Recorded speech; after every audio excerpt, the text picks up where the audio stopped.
Guys, welcome back to Unleash Your Inner Greatness. And in this week's episode, I have secretly been planning this one for about 5-6 years. And I'm so super excited to introduce you to today's guest. Melissa Ambrosini is the best-selling author of Master Your Mean Girl and Open Wide, the thought-provoking book that has inspired many women to step into their own greatness. Motivational speaker, self-love teacher, and host of the #1 podcast, The Melissa Ambrosini Show. Melissa is a fine example of a woman who owns her own greatness. Mastering Your Mean Girl is about smashing through limiting beliefs, ditching the self-doubt, and truly living a life of your dreams. Named a self-help guru by Elle Magazine, her mission is to inspire women to create a heart-centered life that's wildly wealthy, fabulously healthy, and bursting with love. Melissa is one of the most present, kind, and compassionate people I've met, and I'm super excited to introduce you to Melissa Ambrosini. Melissa, welcome to the show. Thank you so much. That was so beautiful. And when you said 5 to 6, I was waiting 5 to 6 months. And then you said 5 to 6 years. And I was like, you are so sweet. Thank you for having me. I'm so excited. Pleasure. I remember attending your boot camp, your business boot camp, probably 5-6 years ago. And I don't know if you remember that. Yeah, was that the first time we met? No, I don't think it was, but I do remember Nick and I were the only two guys in the room. I think there was like 80 women and then you and Nick. We stuck it out, you know. Lucky men. But I'm super excited to have you on. And I think what I want to start with is I want to positively ground you in a beautiful place and just ask you what you're grateful for in your life right now, and what was the highlight of last year for you?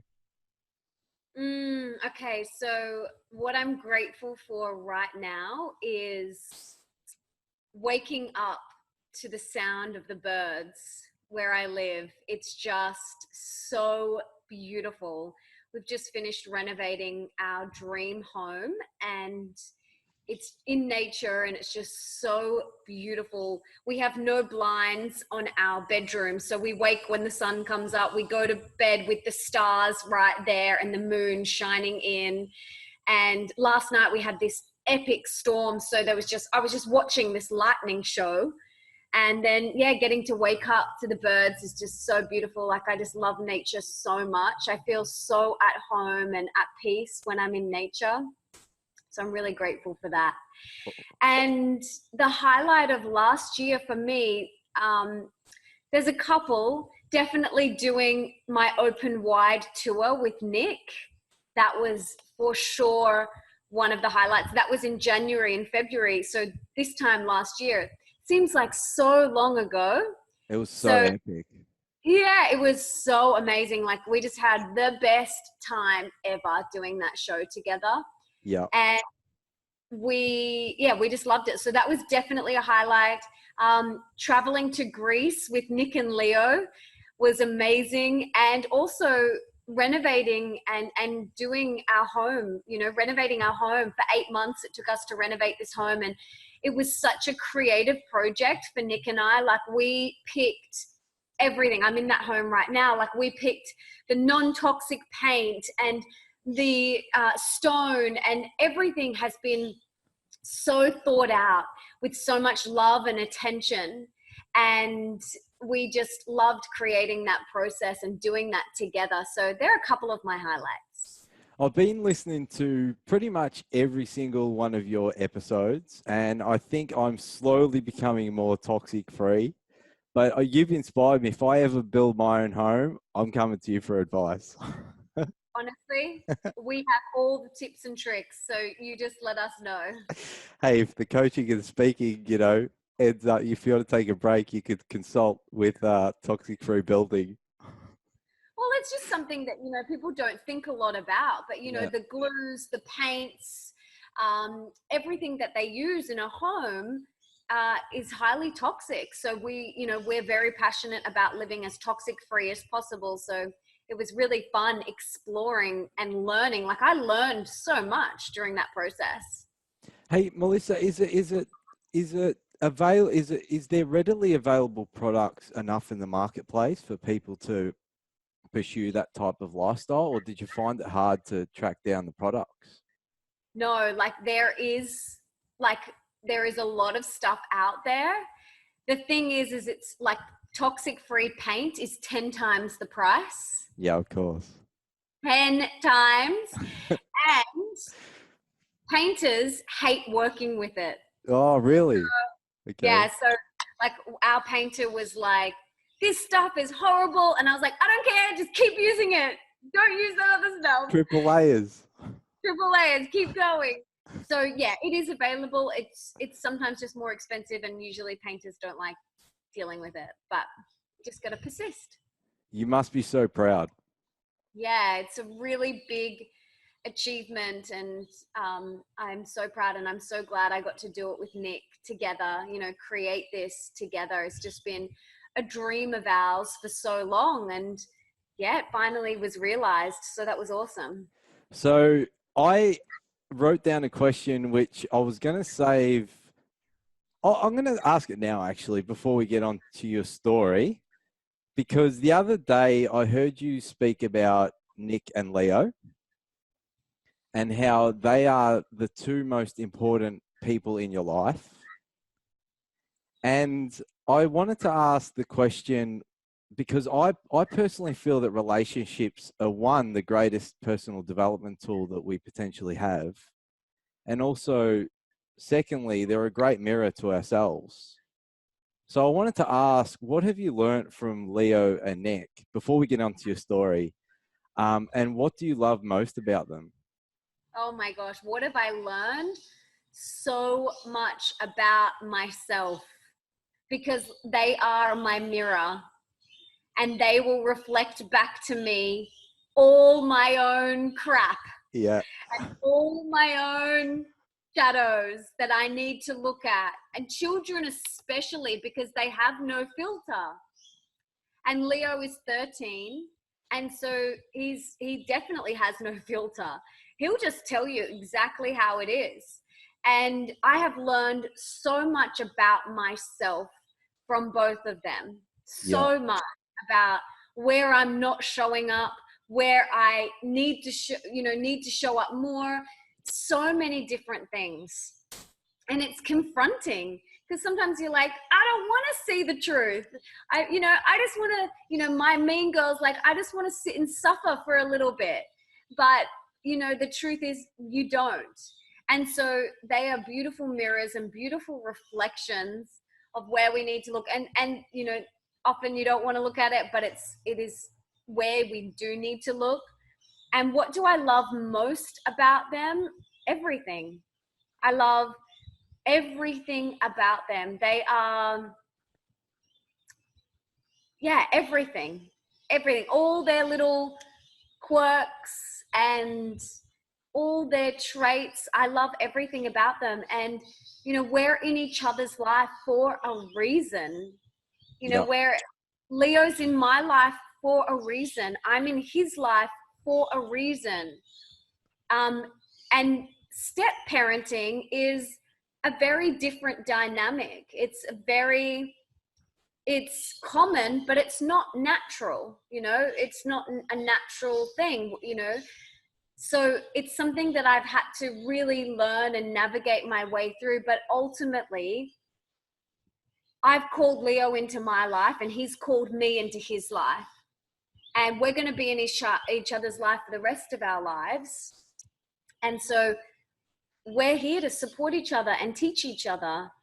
And the quicker I got to that realization, the better. For me, I didn't have that outlook at the start. I was a little bit like in resistance.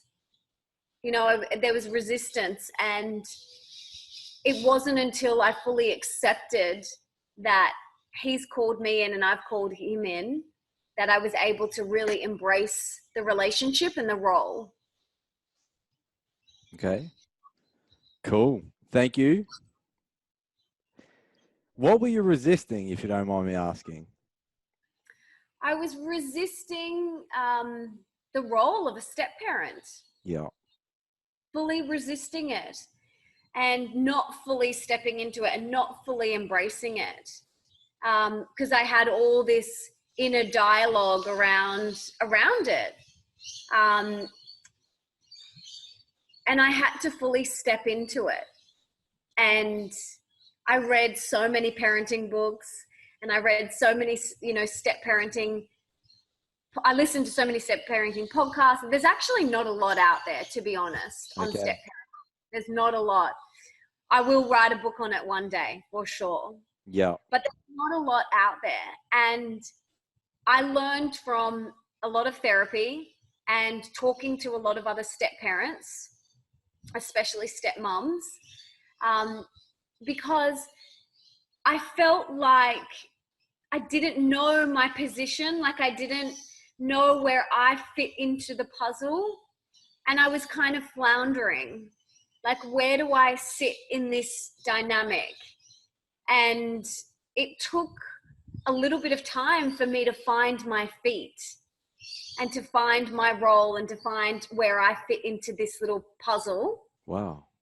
And, once I did find that, having very open conversations with Nick and Leo and, getting some support from coaches and counselors and things like that really helped me find my position and really step in and embrace the role of Leo's stepmom. That's awesome. Thanks for also being open to the fact that you said that you embrace coaching as well, coaching therapy, because I think it's a great medium. And I think one thing I love about you is authenticity. Like, you're not scared to be open about even your own personal struggles or what you do to focus on not just the problem, but the solution. So yeah, I think, it's quite admirable. Thanks, Melissa.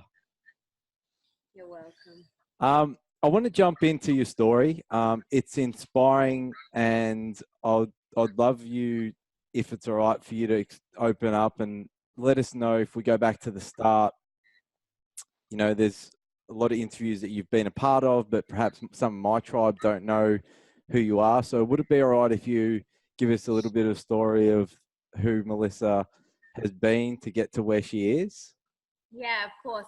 I don't know if you can hear all the birds in the background as well. Can you hear all of them? A little bit, a little chirp. Little chirps. I was just going to say, yeah, sorry if that's... No, that's all good. Adds to the podcast. It's all good. So, yeah, my journey, my spiritual journey began back in 2010. And that was at the end of 2010. I ended up in hospital with a whole host of health issues, both physically and mentally. I was dealing with anxiety and depression and panic attacks. And I had a whole host of physical health issues as well that put me in hospital. And I was in hospital for about a week. And before that, I was actually a professional dancer, and I did acting and TV presenting. And I started performing. Like, I started dancing when I was 3. And I absolutely loved it. Like, I loved performing. I loved dancing. It was the highlight of my life. All through primary school, all through high school, I started working as a professional dancer and actress and TV presenter in high school. So I think like maybe 14, I started getting paid, Wow. for gigs. Like, I'd do a dancing gig and I'd get paid $250. And like, for me, that was like, whoa, like That's amazing. that's amazing. Like, at 14 years old. Yeah. Or like $150 for this dancing gig. Like, it was epic. Right. And I loved it. And after school, I went on and I danced at the Moulin Rouge in Paris for a Wow. year. and I moved to London, where you are, for 2 years, and I danced there and I did acting and I loved it. And then when I moved home in 2010, due to my visa expiring, and I didn't want to move home, but I had to move home, I fell into a deep, dark depression. And, you know, that was one of the reasons was I didn't want to move home. I felt like that was out of my control. I had to leave behind a boyfriend that I really, really liked and wanted to be with. And so that relationship had to end. He ended up cheating on me and all sorts of things anyway. So it was a good thing that relationship ended. But once I got back to Australia, I spiraled into this deep, dark depression, and I ended up in hospital. And leading up to that, I was partying, not looking after myself. I was eating takeaway. I was partying, doing drugs. I was surrounding myself with very toxic friends and men. I was dating very toxic. I was in very toxic relationships, and I was burning the candle at both ends. And about that year leading up to when I ended up in hospital, I was in and out of hospital, in and out of emergency with different things, different health things. And I was ignoring all of these warning signs by the universe to stop and slow down and to look at my life. And the universe was like, all right, you're not going to listen, so we've got to seriously make you listen. And so it really gave me a massive slap across the face. And I ended up in hospital for a week with my mum and dad by my side, and no friends, no boyfriend, my health taken away from me, no job. At that time, I was sleeping on my friend's couch. She had this, like, not even her couch. It was one of those hospital fold-out beds that go like that. So uncomfortable. It's so uncomfortable. I had severe back pain from that.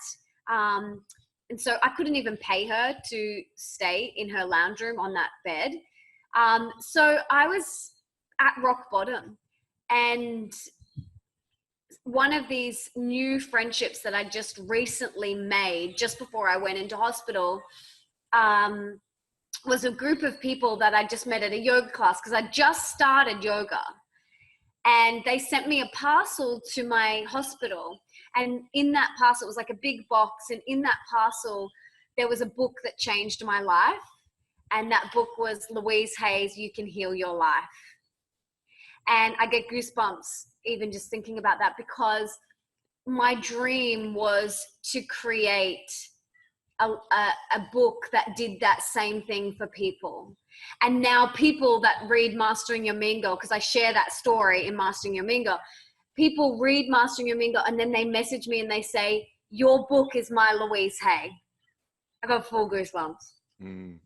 All over my body. And that was what I wanted to create. I wanted to create that book that people would say, this was my Louise Hay book. Yeah. And so I read this book in hospital, and I was reading it thinking, you create your own reality, and you are the master of your destiny, and you can choose love instead of fear, and all this stuff. And I turned to my mom and my dad, who were either side of me, and I'm like, why didn't you tell me this? Why haven't you told me that we create our own reality? Like, why haven't you told me this? And my mom's like, oh, darling, we're doing the best that we could. And granted, they absolutely were. And I made it my absolute mission, even though that was the darkest and hardest point of my entire life. There was hope. There was something within me that said, sort your life out and you will live a life beyond your wildest dreams. I had no idea where to start. I had no idea how that was going to happen. All I had known was being a professional performer. I didn't go to university. I applied, but I didn't get in because I wanted to go to performing arts college instead. So I didn't know what I was going to do. All I knew was that I needed to get healthy again. And so I went and studied at the Institute for Integrative Nutrition to become a certified holistic health coach. So that was the first thing I did. I was like, okay, I just need to get healthy. That's all I need to do. That's the first step, because without your health, you can't do anything else. You can't help other people. You can't be the best mother, daughter, wife, sister, friend if you don't have your health. So that was the first thing I did. And then during that, so it's a 12-month program. And the first 6 months, you're really learning about the healing modalities and about coaching. And then the second 6 months, you can start seeing clients, and you can start, you learn a lot more about the business side of things as well. And so halfway through, I started seeing clients. I was like, okay, well, I'll start health coaching, and I started this thing called a blog, which back in 2011, no one had really started or really knew much about. And so I began sharing what I was learning and realizing and remembering on this thing called a blog. I started sharing about my relationship with my body and my relationship with food and my disordered eating habits and everything that I was struggling with. And literally all these people were just being flocked to my website and to my Facebook page. We didn't have Instagram back then. And so my Facebook page and my blog and all the comments, like I would just get thousands and thousands of comments, and people would stop me in the street and say, that article you wrote, that blog you wrote changed my life. And I was like, wow, okay. And I was just being honest. And so I continued to share, and the blog just kept on taking off. And I began doing events. Like it started out as like health and wellness events, and then it turned into business and spirituality and things like that. And I went on and studied life coaching because I knew it wasn't just about food, it was about what's going on up here. And I went and did my yoga teacher training. I went and I became a meditation teacher.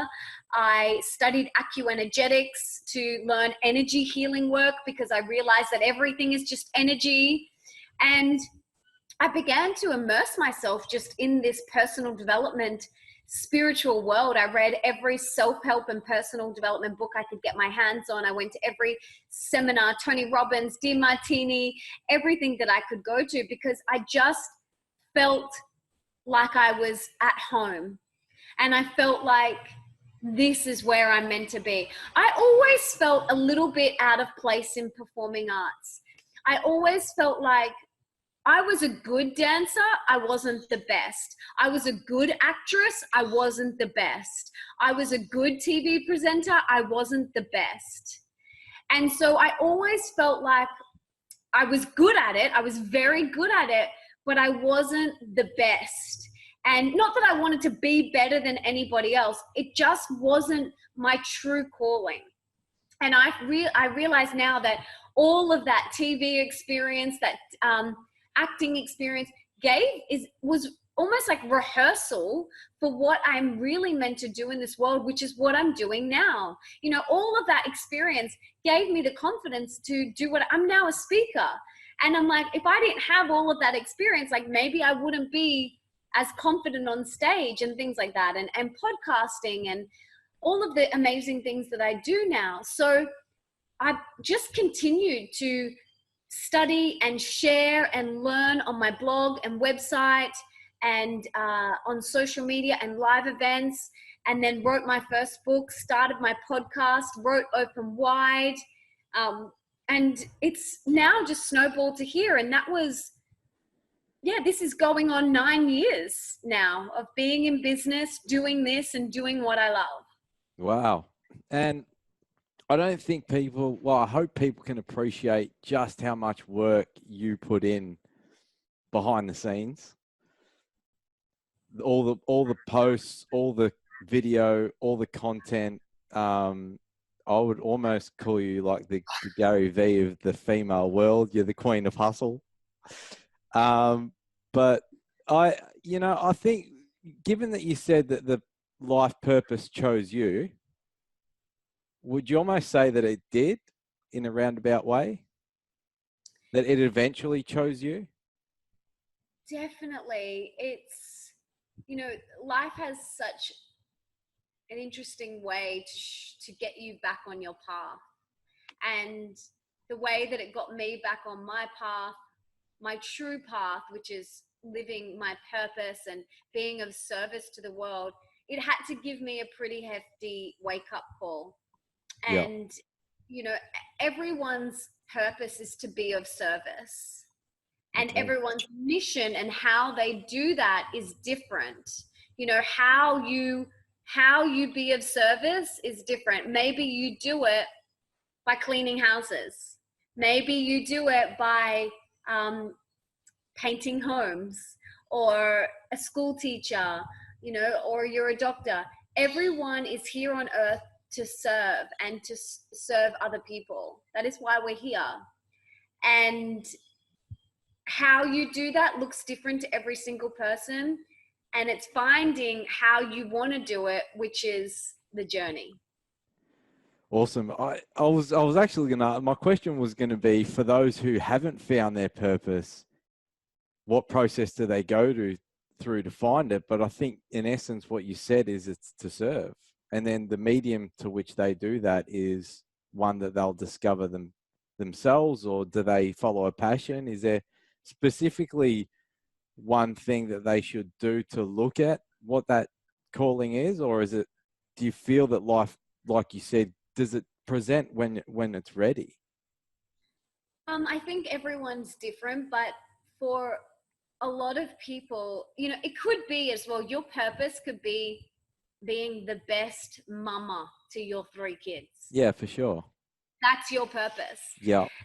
And your purpose is whatever you do that lights you up, that you would do without getting paid and you could lose hours doing.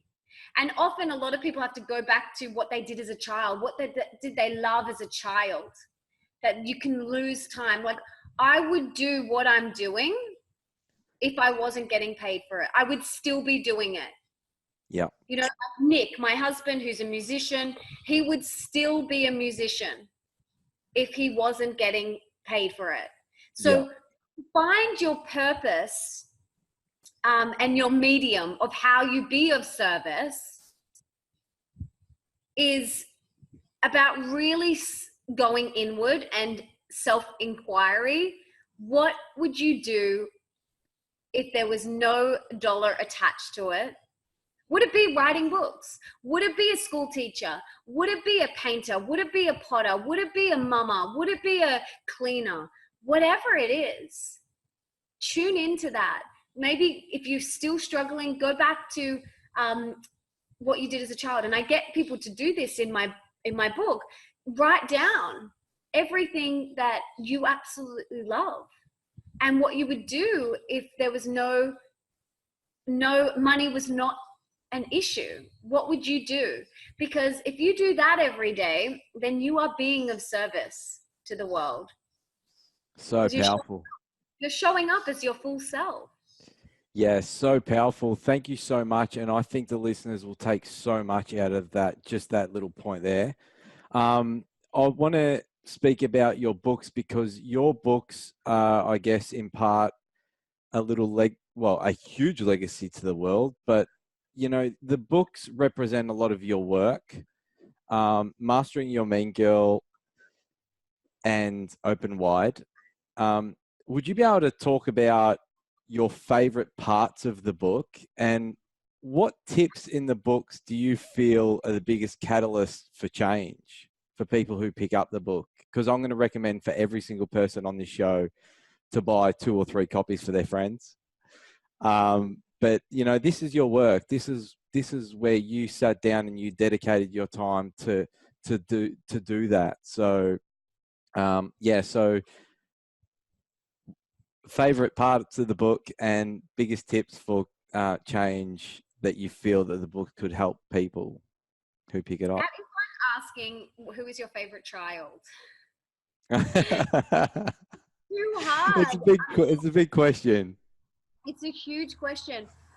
My favorite parts of the book are all of it. That's why it's in there. Like, literally everything, every word is so thought out and so meaningful.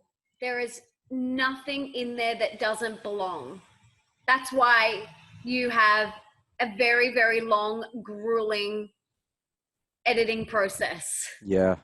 Yeah. Because you take out anything that doesn't need to be there. And so every part of both of the books are just so powerful and so meaningful. So I love them all. And you're going to get so much out of them. They are a great place for anyone listening. Start with mastering your main girl and then move on to open wide, and let me know what you guys think. I love hearing what people get out of it and how the process was for them. So please share it with me. Message me on Instagram, because I love hearing. Yeah. Because there was the 3-step process, wasn't there? The awareness, the closing the door, and choosing love over fear. Yeah. So that is the 3-step mastering your main girl process. Yes, I can talk about that. Yes, that is a really big part of the book, obviously. Yeah. So let me talk about that for a minute, because in every moment, we only ever have 2 choices, love or fear. Every moment. Anytime you need to make a choice, you're either choosing love or you're choosing fear. I know us women feel like sometimes we've got 52 choices. We don't. We have 2. I know sometimes you're like, but I could do this and I could do this, and what about this? No, there's only ever 2 choices, love or fear. And it comes literally down to those 2 things. So from whether you're going to eat this nourishing bowl of goodness out of love, or are you doing it out of fear? Are you going to the gym out of love, or are you going to the gym out of fear? Are you doing work that you love, or are you doing it from a place of fear? Are you going to have coffee with that friend because you would love to, or are you doing it because you think you should and from a place of fear? So every area of your life, it comes down to love or fear. And so my mission in life is to live from a place of love. Everything. I want to do everything. I want to eat. I want to exercise. I want to hang out with people. I want to create work and art in the world, all from a place of love. If it's not from a place of love, I don't do it. And so I've created this 3-step mastering your main girl process. And the first step is awareness. You have to have awareness of what's going on up here. And maybe she's telling you that the business will fail, or who do you think you are trying to write a book, or no one's going to buy the product, it sucks, you're never going to get out of debt, you'll never meet the guy, you're not pretty enough, you're not skinny enough, whatever it is that inner mean girl tells you, you have to have awareness of it. So writing it down is a really powerful thing. So I always start with, my mean girl is currently telling me that my book sucks, or whatever. Okay. So you write it down. My mean girl is currently telling me I'll never get out of debt. My mean girl is currently telling me that I won't fall pregnant, or my mean girl is currently telling me I'm never going to meet the guy, whatever. And so that is the first step, awareness. You've shone light on something that was dark, and it's no longer dark. The second step is we gently close the door on our mean girl. So when she comes knocking on your mental door to plant those seeds of doubt, those limiting fear-based beliefs of you're never going to get out of debt, you'll never meet the guy, you're not good enough, you're not smart enough, you're not pretty enough, what most people do is they invite her in to their home and they let her hang around for weeks, months, years, decades. And then they get to a point where they may hit rock bottom, or they get a diagnosis and they go, holy crap, I have let fear run and ruin my life. But what I teach people how to do is to become aware of that voice, close the door on that voice and say, thank you, but no thank you, I'm not interested today. Think of it like an annoying salesperson who comes knocking on your door to sell you something that you have absolutely no interest in. You'll say, thank you, but no thank you, I'm not interested today. You don't slam the door in their face. You're not rude. You don't tell them to F off. You just say, thank you, but no thank you, I'm not interested today. And then the third step is you choose love instead. So instead of letting that fear-based voice come in, you choose love and you say, well, no, this book does matter because what I have to say matters.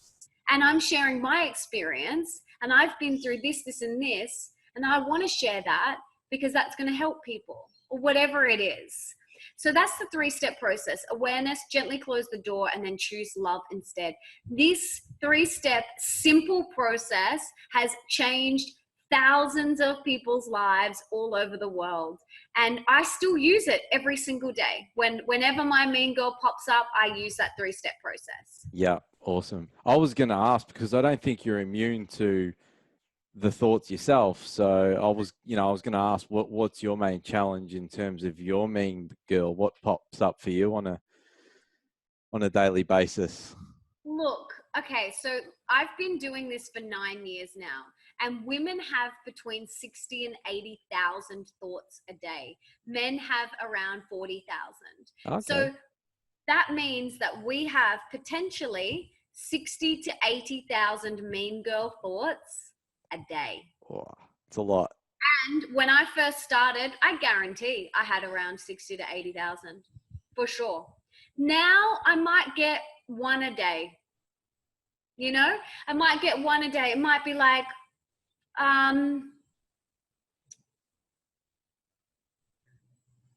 okay, so one that's come up recently was, you can't write a third book. You can't write a third book. You got nothing to say. You've said everything you need to say. You can't write a third book. And I'm like, excuse me? Yes, I can. I absolutely can. And so I just was like, and then I said to Nick, I turned to Nick and I said, how funny is this? My mean girl is currently telling me that I can't write my third book. And he just laughed his head off and he's like, how funny is she? She's hilarious. And I was like, I know, I'm going to close the door on her right now. And he's like, yeah, do it, babes, do it. You know, and that's how we talk to each other. And he'll sometimes say to me, you know, he calls it his bad boy. He's like, my bad boy's telling me that this song sucks. Wow. And I'm like, all right, let me listen to it and I'll be the judge.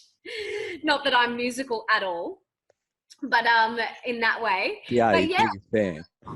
Yeah, you know, it comes up, and what matters is how quickly you move through that 3-step process. That's what matters the most. Move through that 3-step process as quickly as you possibly can to come back to your truth, to come back to love, to come back to your heart as quickly as possible. So yeah, I'm still, you know, working on it every day. I'm still working on it. I want to live from my heart. I want to, you know, choose love instead of fear. I'm constantly tuning in, making sure that I am living from a place of love, and it's an ongoing journey. Do you think that guys would adopt the process just as welcoming as women would? For sure. I think, you know, Nick uses it all the time. And it helps him so much because he's like, oh, that's just fear talking. That's just my bad boy talking. It's not my truth, you know, and anyone can adopt this if they're open to it. They've got to be open wide. That's all. There you go. Got to get both books. Yes. Get both books to learn both. It's a good, you know, I think the knowledge is so powerful. This can definitely apply to men as well. And to be honest, Melissa, I don't think we're immune. You know, I think we battle the same thoughts. Maybe perhaps on a different scale. It might be more skewed towards, you know, maybe wealth, for instance. I know a lot of men are driven by success and wealth, power, influence, etc. So. But I think the same thing still applies. So for all the fellas out there, grab the books. Yeah, for sure. For sure. I've had so many men read them. Yes, I use language that is more skewed toward women, but if you have an open mind and an open heart, you can read it and still get so much out of it. I've had so many men read my books that had just said that was life-changing for them too. I've got them, so if anyone needs a copy, let me know. When we first met, I met you through Jessica Ainscove, who I love so much because she was such a positive influence in my life back then. Now, you know, I was reading her blog and your blog, and I was stepping into my own health journey, you know, tongue scraping, oil pulling, all this weird stuff I was embracing, right? I've got a I've got a tongue scraper in the bathroom. My housemate probably thinks I'm crazy. I don't But know how people don't tongue scrape. I know it's, but I wanted to ask, you know, you're such a bright, vibrant reflection of what's possible with health. Like you radiate. What are your daily rituals? Can you take us through? Do you do something specific day in, day out? And also, the more important question I have to that is, how do you keep consistent? First of all, consistency matters. It's so important. But I was like you. I didn't, back in 2010, I didn't have any healthy habits. My healthy habits were going out drinking on the weekends. Like, I had zero healthy habits, honestly. And I had to learn these over the years. And they've now become so deeply embedded in my everyday life, like brushing my teeth, that I don't even think about them. I don't have to think about scraping my tongue or oil pulling or body brushing, because they're so embedded in my everyday life. Okay. And so how I stay healthy, and what I do every single day is meditate every day. Just like you take an external shower to wash the dirt off you on the outside, meditation is an internal shower to clean out and rinse out the internal gunk that we accumulate. And so meditation is such a huge part of my life. I am very religious with it. It's my church. Every morning, first thing in the morning, and then in the afternoon, or just before dinner. I'm just so adamant about it. I cannot tell you how life-changing it has been for me, because dealing with anxiety and depression and panic attacks, it has changed my life. So I have lots of guided meditations on my website that everyone can check out, but I also practice TM, or Vedic meditation, as it's also called, where you meditate 20 minutes in the morning, 20 minutes in the afternoon, and it's just been life-changing. So I do that, and I believe that is a contributing factor to my glow, as you said, and being healthy and happy. Also, I eat all organic food. I shop at the farmers markets. I don't eat processed food. I don't eat gluten. I don't eat dairy. I don't eat sugar. So, how I nourish my body is really important. I drink clean filtered water. I don't use any toxic chemicals on my body or in my home. I use essential oils, which I absolutely love. And I'm an advocate for them. And I move my body every day. I love walking. I absolutely love walking. So I'll go for like an hour and a half walk most mornings in nature. And I get out into nature every single day, especially it's summer here in Australia at the moment. So I try and get outside and swim in the ocean as much as possible. I went for a big long walk before this interview and had a swim before this interview, which is just so beautiful. I'll probably have another one just after lunch, and then another one in the afternoon. So I love being in nature. And the other thing I do that is really important, that I think really contributes to my health and happiness, is I make sleep a priority. So I get into bed very early. I get into bed at like 8 o'clock. Like last night, Leo and Nick are not here. So I got into bed at 7:30 and I read. And then I fall asleep. So I try and get into bed at like 8 o'clock. I don't watch TV. I don't watch Netflix. I very rarely watch. I might watch a documentary or a movie occasionally, but I don't watch trashy TV. Again, I aim to live as toxic free as possible. And that means the there's a lot of toxic stuff on TV, Yeah. a lot of negativity, a lot of drama, a lot of aggression. I don't watch any of that. I have two genres of films that I watch: romantic comedy and comedy. That's Yeah. all. I don't watch anything that is going to make me feel scared or put negativity in my cells. I'm very mindful about what I let into my space. I don't listen to the radio. I listen to podcasts. I'm just really super mindful of what I let into my space. I surround myself with positive and inspiring people. I don't consume online media that is negative or toxic. You know, everyone that I follow on Instagram is, you know, usually very inspiring health and wellness people, or personal development or spiritual people. And then, yeah, I do things like oil pulling and tongue scraping, which I love. But most importantly of all, like, I just try and have as much fun as possible. I try and dance around the Yeah. house. I try I was going to not to say. take myself seriously.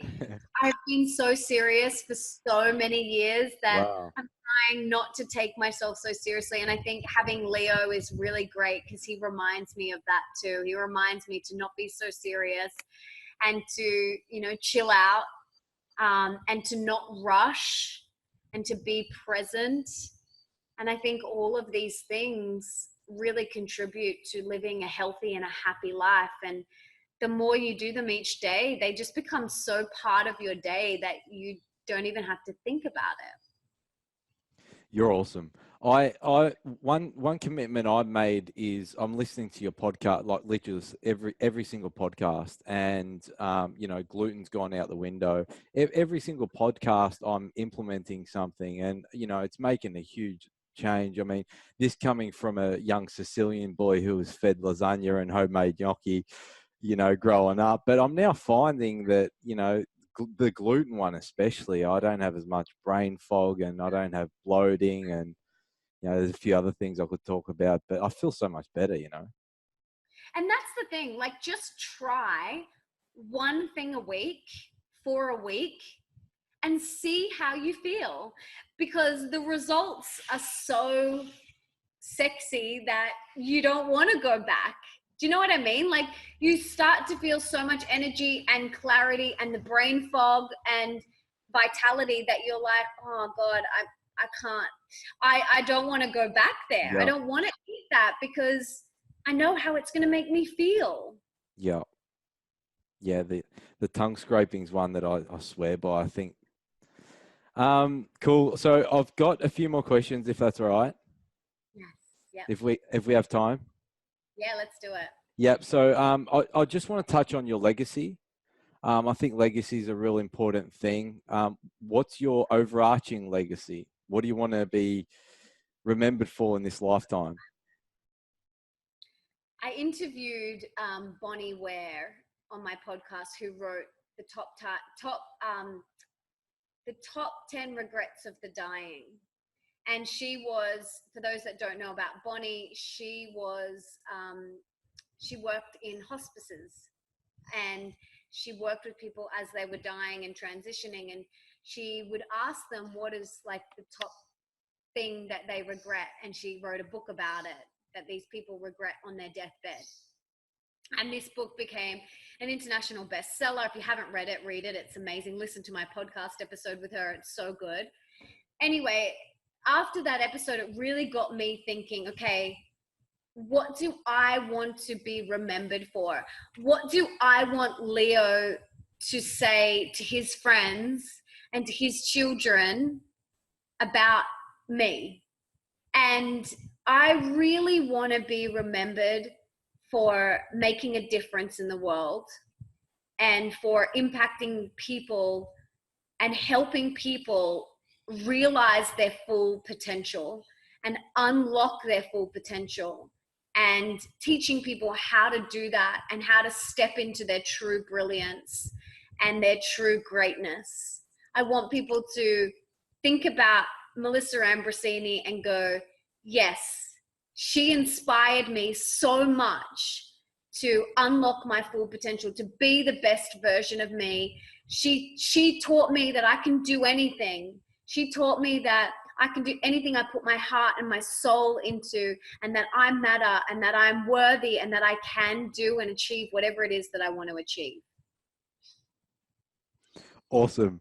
This show is called Unleash Your Inner Greatness, and that's exactly why it's called Unleash Your Inner Greatness. I've got 3 rapid fire questions. I actually stole this idea from your show, but I've made my own questions. So I've borrowed them from your show because I was inspired. But the first one is, what can people do to live a more happy life? Decide that you want to be happy. Decide that you want to be happy, because I think, and stop searching for happiness outside of you. Yeah. You create your own happiness, and it comes from in here, making a decision and then showing up every day. Awesome. So decide to be happy. Yeah. What's one thing that people can do to live a more purposeful life? Put your heart into everything that you do. Good one. And even if it's doing the dishes, put your whole heart into it. Yeah. You know, cleaning the house, put your whole heart into it. Don't do it half-heartedly. Nick has a saying, do it once and do it well. Yeah, so good. He'll say that a million times. You know, when Leo's like cleaning the car and he's like, oh, just want, and Nick's like, no, buddy, do it once and do it well. When I'm writing sales copy, do it once, Melissa, and do it well. And I think that's really important. Put your whole heart into it and do it once and do it well. Awesome. And what's one thing that people can do to live a regret-free life? Stay true to themselves. Stay true to themselves.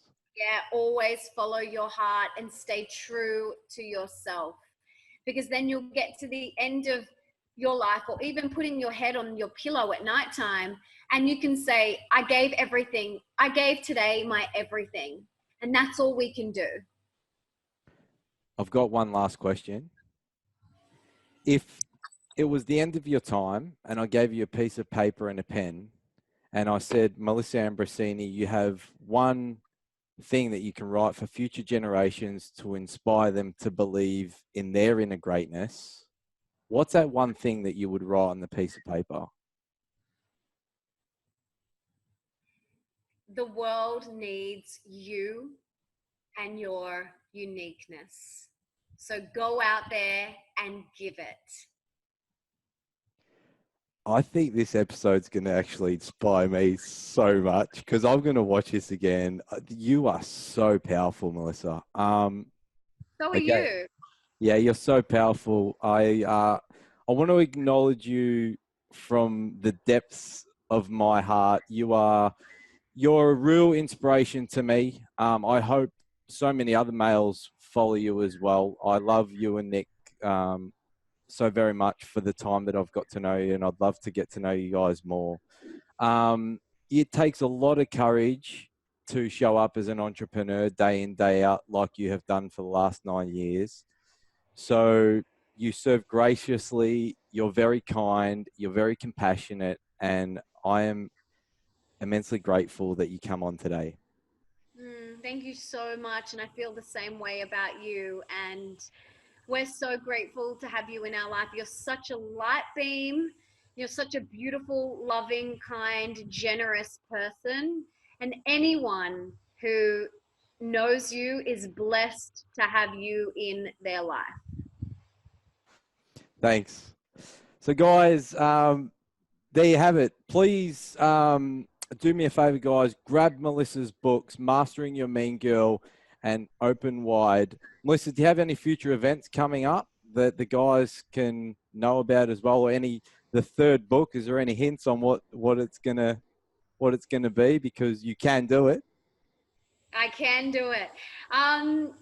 Just come to my website, melissaambrosini.com. Come to my Instagram. It's just at Melissa Ambrosini. And on my Facebook page, I've got a private MA Tribe Facebook group. Okay. You can come and join, where I give a lot of, insights in there. On Instagram, I hang out let me know on Instagram that you've listened to this episode and tell me your biggest takeaway from it. I would love to meet you. And if you head to, actually, I wanted to also, maybe we could put some links in the show notes, For but sure. Yeah. I was talking about IIN at the start. If you go to melissaambrosini.com/IIN, I've got a $1,500 voucher for anyone who signs up through for IIN. Also, anything about toxic free living, head to melissaambrosini.com/oils, Yep. all about essential oils business and how to live a toxic free life. And then, yeah, my website, Instagram, Facebook, come and hang out. I do lots of live events, more books coming, more podcasts. Make sure you subscribe to the podcast too. I forgot about that. I'll throw it all on the show notes. Look, everyone will get in your world. And the realism is that once they get into your world and they apply the knowledge, their life will positively change. So thank you for coming on the show. I'm so grateful for you. I'm so grateful for you too. Thank you. Guys, you know what time it is. It's time to go out there and unleash your inner greatness.